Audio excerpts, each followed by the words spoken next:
Too often, when people retire, they have an abundance of cash available and they spend it. They buy a new car, give their children money, go on a sea cruise, etc. A few years later, faced with rising expenses, inflation, and a static or decreasing income, they experience financial difficulties.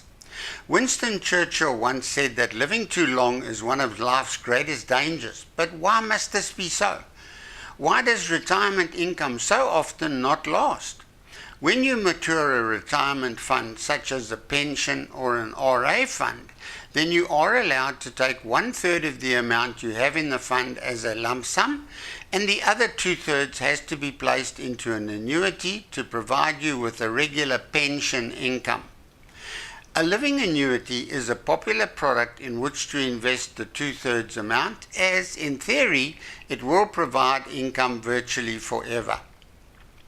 There are no guarantees, and the monthly income paid out may start decreasing after a stage, but some income will always be available in theory. This is because legislation decrees that you may draw only a certain percentage of the capital. Let's have a look at how this works and discuss how we can possibly get more income for a longer period out of a drawdown annuity like a living annuity. This is the new drawdown annuity calculator screen. If we click on the costs button at the bottom left hand corner, we can set up costs and commissions. I've entered a management fee and an annual dividend, but you can change these default amounts if you wish. You can see the minimum and maximum percentage of capital that can be drawn.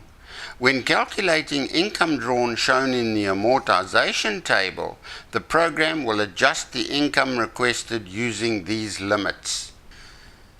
In our example, we show a scenario where our client Joe Bloggs retired and matured his RA.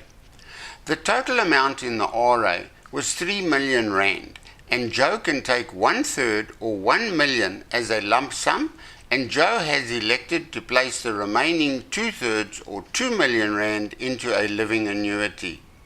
The laws surrounding lump sums are complex, but assuming that this is the only lump sum that Joe has taken, then the first 500,000 rand of the 1 million rand lump sum is tax-free, and the remaining 500,000 will be taxed as per tiered retirement tax tables. In the 2018 tax year, the tax on the balance of the lump sum would be 117,000, by the way, but Joe Bloggs will still have 883,000 of the lump sum after tax. Let's examine the balance of 2 million invested in the living annuity. Joe says that he wants to draw 15,000 rand a month, escalating at 7% per annum to keep pace with inflation, and we expect the portfolio to grow at around 10% per annum. The income drawn from the 2 million placed into the annuity is fully taxable. Joe would like to see what his cash flow looks like over a 40-year term. If we click on the amortization button at the bottom, please be aware that the amount shown on these screens should in no way whatsoever be construed as any form of quote by any person or company. The amounts shown in these tables are merely illustrative figures that show how living annuities work and how changing various input variables can have a marked difference on the performance of a living annuity in general. We can see our income starting at 15,000 rand a month in year 1 and increasing every year by the 7% we asked for. After year 9, in our example, our income has reached a stage where the income we require is now 17.5% of the capital.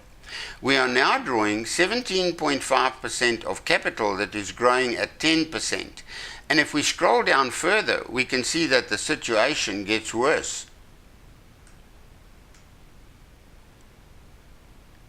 The annuity will continue to pay out income, but the actual income amount decreases rapidly. Instead of an income that increases every year, our income now decreases every year. What can we do to ensure that we get the money we want for a longer period? Joe Bloggs may decide to take a lump sum of only 500,000 Rand tax-free and invest it somewhere. If the 500,000 Rand investment could cause a tax problem, then maybe he could invest it in his wife's name. Joe could then place 2.5 million into the annuity.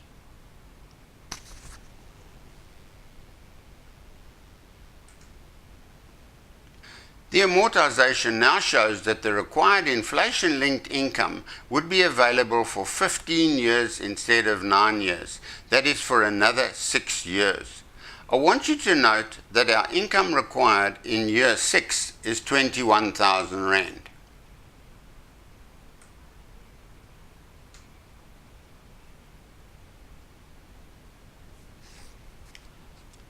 Another option for Joe is to take a reduced income from the annuity for the first few years, supplementing this reduced income with withdrawals from the 500,000 tax-free lump sum he invested. Here we see we have elected to take an initial reduced amount of only 5,300 Rand a month, escalating at 7% a year for the first 5 years, and then draw the 21,000 Rand a month from year 6, escalating at 7%.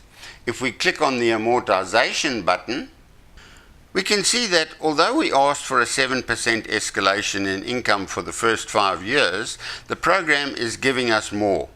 Drawing less money means our capital grows at a higher rate, and we have to draw a minimum of 2.5% of capital.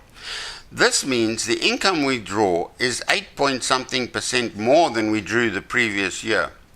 In year 6, you can see we are back to drawing the 21,000, which is what we would have required in year 6 if we'd started with an initial 15,000 Rand income in year 1, remember? Scrolling down the screen,